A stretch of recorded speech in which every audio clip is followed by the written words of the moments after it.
Welcome to the Bill and Gypsy Show. Where we turn your wedding dreams of sunshine, lollipops, and rainbows into amazing experiences as we make you the hero of your story and your trusted guide along the way. Well, Bill Hansen has catered over 10,000 weddings, starting back in the 1960s, y'all. And while he's 74 years young, about to turn 75, he is not retired, he is refired. His South Florida weddings throughout places such as Villa Woodbine, the Sky Museum and Gardens, the Deering Estates, the Bath Club, you name it, over 500 wedding venues are sought after with those with very distinctive tastes. And I can't be happier to work with Gypsy. She's an angel that was sent to me from heaven. She's been involved in the wedding business her whole life, and she's lived the weddings. And Gypsy has seen it all. She's seen the good, she's seen the bad, the not so good, and she's also seen the ugly. So between Gypsy and I and our guest today, Nicky, we're going to give you some pointers as to how to make sure that your wedding creates oohs and ahs from everyone in attendance. So let's take it away, Miss Gypsy.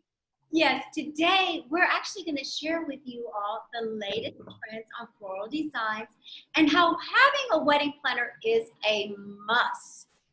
Our guest, Nicky Vergara, with Events by Nicky, is going to tell us all about how to create a stunning event through the art of flowers and event planning.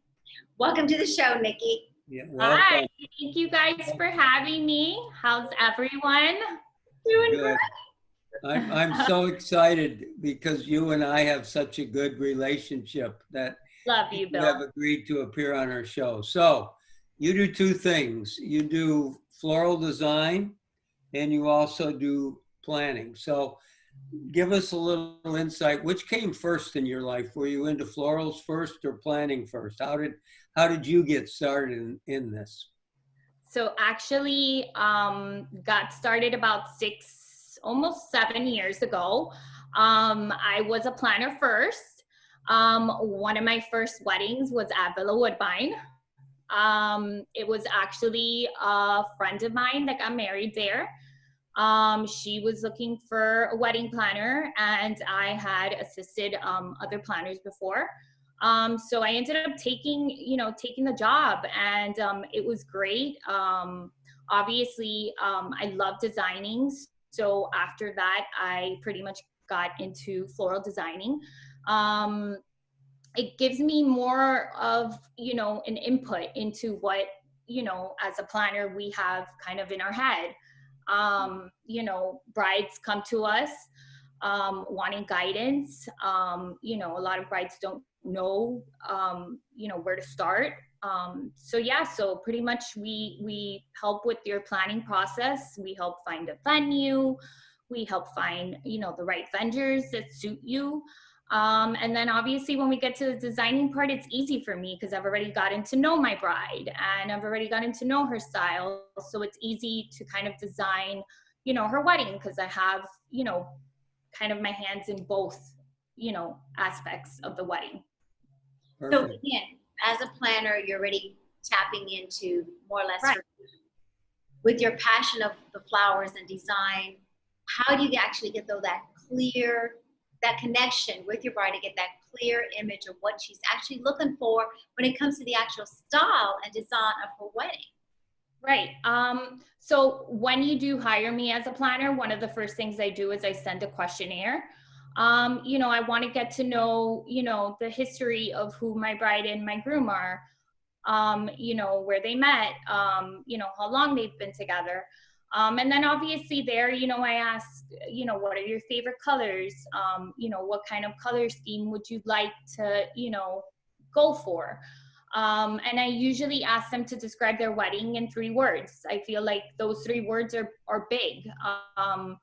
Sometimes they put classic, sometimes they put vintage, so usually like those 3 words kind of give me like a feel as to, who they are and what they want for their wedding. you know. So because I know you, I'm going to throw you a curveball, and I'm not going Right. to ask you the next question that was on Gypsy's script, but I'm going to ask you, why should a couple hire you? Because there's probably, I don't know, 700, 1,000 planners here just in the South Florida area, but what makes you unique? What makes you different? Why would they want to work with you? First of all, I mean, I'm the most honest person you can ever meet. I feel that my energy, you know, is great. I love what I do. Mm, I think I'm really good at what I do.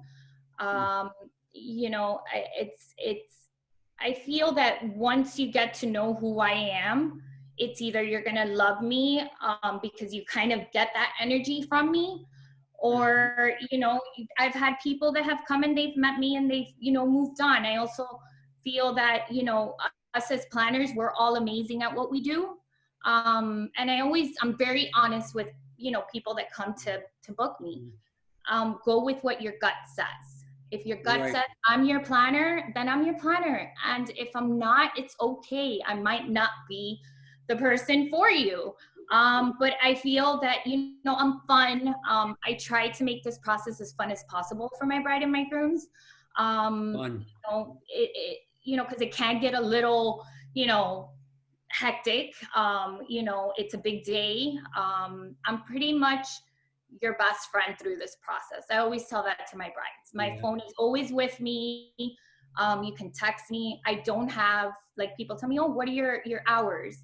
I don't have hours. If you want to text me at 9, I have nurses that, you know, sometimes they work night shifts or they work during the day and they can't get to me, and they'll text me at midnight, and I'll wake up in the, you know, in the morning and have their text, and I'm okay with that. So definitely I'm just that type of person. And I feel that once you get to know me, you'll know exactly, like, Yeah. yeah. Well, I have to tell you, I really love you. You're a good girl. Yes. Thank Okay, you. Gypsy. An amazing. Sorry for going off script, Oh, but that's okay. That's okay. She did great. She did great. So, as a floral designer, I know you're so much in tap with what girls are looking for nowadays. What trend or what do you feel they're going towards more? Is it the classic? Is it the rustic? And do you feel that with everything that's happening now, is that going to influence their choices? I mean, I feel that one of the biggest trends that'll never go away is classic. You know, obviously now a lot of brides are doing like the organic kind of feel, which I absolutely love. I feel that if I can pick any style, that would definitely be my style.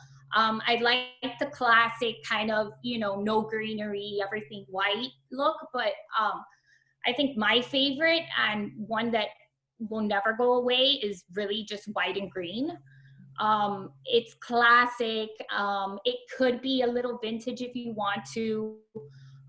It's, to me, it's timeless. So I feel that, you know, that's a trend that's never going to go away. You know, a lot of brides tend to always go with the pinks, which is my favorite color, but and you know, there's always that one bride that wants to be colorful and, you know, and different. So, but I feel that one type of design that'll never like go away would be like obviously classic, which would be like the white and the greens, because you can kind of, you know, go whichever way you want with that color. gotcha. That's a good answer. So the next question is, which is actually on script, is that, you know, we're down here where it's hot and humid. Yeah. People love to have outdoor weddings. Many Yeah. couples can't wait to have their wedding on a beach. So what flowers work for these types of weddings, and what flowers should they stay away from? So usually if the venue is outside, there are flowers I don't like to use. Obviously the tropical, you know, fits us perfect. We are in Miami. So any type of tropical flower, you know, thrives here. But if you don't want to go with the tropical, believe it or not, greenery, like, you know, Italian ruscus and different types of textures of greenery hold up well with the sun, because it's kind of like a plant, you know, it'll hold up well. Roses are good. Delicate flowers don't do good, obviously, with the sun. You know, ranunculus or, you know, peonies, because they're kind of, you know, flowers that like to be in the cold. Hydrangeas, believe it or not, it's a popular flower in this business. It's not my favorite. It doesn't do great in the heat because it literally drinks water like by the flower, by the stem. So the minute that it feels the heat, it literally like, it doesn't die, but it like flops down. So yeah, so I say tropical flowers, greenery, roses, you know, there's spray roses, there's a bunch of filler flowers that'll do good, you know, with the heat. And then obviously as a floral designer, we have to come up with what's called mechanics. If you want a certain flower and it's outside, we're gonna figure it out. There are ways of getting your ranunculus or your peonies in an arrangement outside. Obviously, as floral designers, we have to come up with how we're going to put that flower to look really pretty, but also drink water. So we'll figure it out. And usually when you come to me, you know, as a floral designer, I ask for a budget, and then I can always suggest what flowers we can do with your budget. You know, because some brides would come with an expectation of, you know, really high, and their budget is not, you just can't. So that as a floral designer, that's what I'm here, and as your planner, to kind of guide you and say, hey, we can kind of get the same look if we go with this type of orchid, because it's a, you know, lower cost type of flower. I'd like to ask a follow-up question with Gypsy's permission, since you brought up the budget aspect. So number one is, how does a couple determine how much they should spend on flowers? And then when they work with you, is there a range? Like, you know, let's say it's a wedding for 100 people and it's going to be outdoors. What would the range be for floral decor and design, including the bridal flowers and all of those things? So here's what a lot of couples fail to kind of, you know, realize. It all depends on how big your bridal party is. If you have a bridal party that has 8 to 9 girls, I mean, you have to account between $35 to $45 a bouquet. That adds up. So believe it or not, all of those things, you know, bridal party, groomsmen, how many boutonnieres are you going to need? If you need 20 of them, you know, again, that adds up. So I feel like a lot of, you know, brides need to kind of look at all of that. I say a good floral budget is probably between like $3,500, and it can go all the way up. And that would be for 100, roughly 100. Yeah, you know, with something simple, like I said, maybe some like white and greenery, you know, with like, again, simple flowers, you know, roses, not anything like ranunculus or draping orchids. All of those things are usually extra, you know, because yeah, they're beautiful, but you know, it costs more. But yeah, I think that that's a good budget. And again, you know, if you're coming with me with 10 bridesmaids, you know, 20 groomsmen and 3 ring boys and 4 flower girls, that's gonna get up there. You know, just in your bridal party, not even like centerpieces or candles or any of those things, you know. But I say 3,500 and up is usually depending on what flowers you want, depending on how many guests. You know, 100 guests, I think that would be like a good starting point.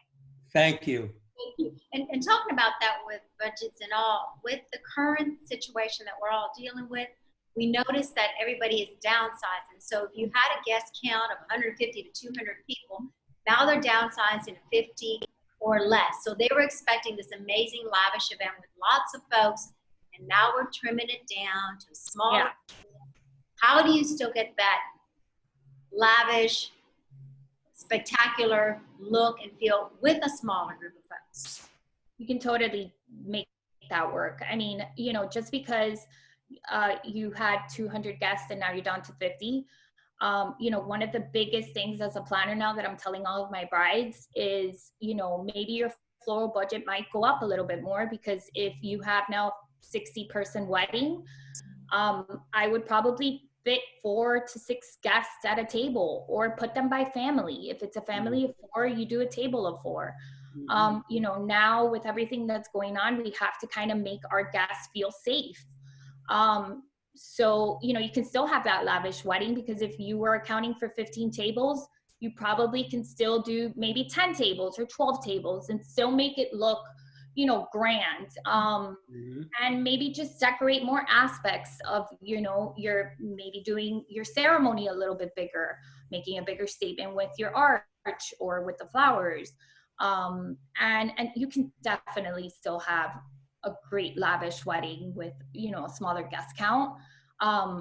Because again, I feel that that's one of the biggest things that planners now are going to stress, is even when we get back to normalcy, I still feel that little by little, we're going to have to, like, you know, run kind of, you know, walk very fast, you know, instead of running.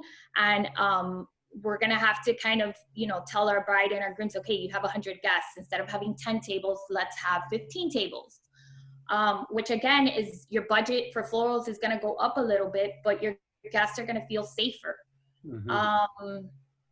Yeah, I still think you can totally have a great lavish wedding. You know, and you can also live stream, which I think you guys have live streamed already, done the, you know, during weddings. The bride that I have now coming up, we came up with a great idea. How about doing like a drive-by hora loca? So, you know, all the guests that couldn't attend, you know, we're going to hire like an hora loca, and we'll do it outside of the venue and have the cars drive by, you know, the guests that couldn't make it. So, I mean, there's ways now of getting around, you know, having a smaller intimate wedding and still, believe it or not, making your other guests that couldn't make it, making them feel a part of your big day. So, you know, that's another good reason why you need a planner. Yes. Great. So here we go. This is my last question, and I'm going to say good one. on script. So now we're going to take the floral designer hat off. Okay. Set it aside. Okay. And then you're going to put your planner hat on. Okay. And picture this. You're dealing with a family, and you see that there's some tension. There's some conflict. It might be the mother of the bride is trying to force her likes onto her daughter. And you see that, you know, after all, the way I look at it is, it's the daughter's day, absolutely, not the mom's day. Sorry, moms out there, but it's the daughter's day. So how do you interject there? How do you deal with them? I mean, or just turn around and run away and say, no. You know, it can happen. I mean, I feel that every mom, you know, that has a daughter, my mom was like that when I got married. You know, I always tell my bride, I usually obviously have a great communication with my bride. So if, let's say, you know, we go check out venues and, you know, the mom has a big input into certain things, then maybe I have a conversation on the side with my bride, you know, and kind of just reassure her that it is her day.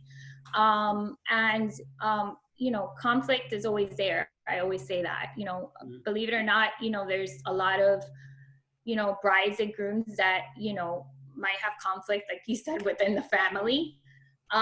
You know, and usually I've had to have conversations with mother of the brides and, you know, the dads, you know, and kind of pulled them aside and said, like, the day of the wedding, like, guys, like, you know, it's your daughter's day. Like, you know, we have to kind of just for a couple hours, we have to, you know, you're going to have to see your ex-husband, you know, and, you know, maybe we'll sit one on one corner and one on the other corner. You know, I've had bride and grooms that their parents have sat like literally like 2 rows down. But we make it work. But, you know, sometimes we have to, you know, kind of tell our, you know, clients, like, you know, it's your day. You do what you want to do. You know, and obviously we'll try to make your mom feel as included. Maybe you can let her, you know, give your input on the day we choose linens. But, you know, for big things, we kind of have to definitely, you know, talk to our clients and tell them, like you said, it's your day. Sounds like you're a great psychologist. I think we have one more one more question from Miss Gipsy before we wrap this up. So again, yeah, you have to wear your psychiatrist, psychologist on, and then we're therapists at times. And be the fairy godmother to them as well. And so because of this, I think advise us why it is so important, and I believe that's part of it, why a bride should have a professional florist and a professional wedding planner. Absolutely. So you need a planner. You need somebody that's going to be your sidekick that day. You know, and again, I stress this a lot to a lot of brides that call me. I don't do day of. I do month of. If you know, that's one of my packages, and it's because I like to get to know my bride and my groom. I don't want to show up the day of and not have all those details, because what's going to happen is you're going to have someone calling your mom all day asking these questions that, the truth, if you're with me with a month before, I already know everything. I've even gotten to know you a little bit better. So definitely having a planner is great. You know, she's going to be your go-to person the day of. She's going to make sure everything's running right. She's going to make sure the tables are correct. She's going to put you at ease. Believe it or not, you know, it's definitely something that I feel every bride should have. It's kind of like, you know, your BFF for the day. You know, I'm the one that's going to have your back and your family's back and make sure that everything runs smooth. And floral designers, definitely you need somebody that knows what they're doing. If not, the day of, you're going to have dead flowers. It'll be a mess. You're going to have hydrangeas on the beach. Absolutely. Water, right? You will, for sure. Yeah, so I mean, and definitely have a florist that knows what they're doing, that, you know, that has a studio that you can come and visit. You know, when I opened up my studio, one of the big things that I wanted to do was put a cooler, because believe it or not, it keeps your flowers fresh. I don't have to worry. I can go to bed at night once your flowers are done and know that they're safe and they're not going to die. So definitely florist that knows what they're doing. I feel, you know, all of us, we have reviews. Every bride of mine, when I give them a vendor list, please read reviews. It's all on there. And yeah, definitely a planner is at least month of, is definitely a great, you know, thing to have. Nikki, I wish I could reach out right now. I know. Give you a big hug, you know. I know. You know how much I care for you, and I have been. I love all of you guys so much. We miss you. I've seen your cooler. Your cooler is awesome. I know. It's awesome. Your whole setup is awesome. So thank you guys so much for having me. I love you guys so much. Well, thank you. We love you. As possible. I know. Soon. You got to meet Charlie the other day when I went over. Love him. Bill, you have to meet Charlie. I can't wait. I can't wait. Thank you. So anyway, we need to wrap this up. So for all of you loyal viewers out there, be sure to tune in next week when we'll have another great interview. And if you need to reach Nikki, or if you need some advice, or you need flowers, her contact information will be on the screen. Okay. Awesome. So if you watched this video and you liked it, click like. It would help us, because we're just getting into this. This is, I think, our 7th interview. I think we're getting better at it, right, Gipsy? Each time we get better. And Nick, you were such a great guest. So thank you. Subscribe to our channel, like us. If you have a question, a comment, send it on in.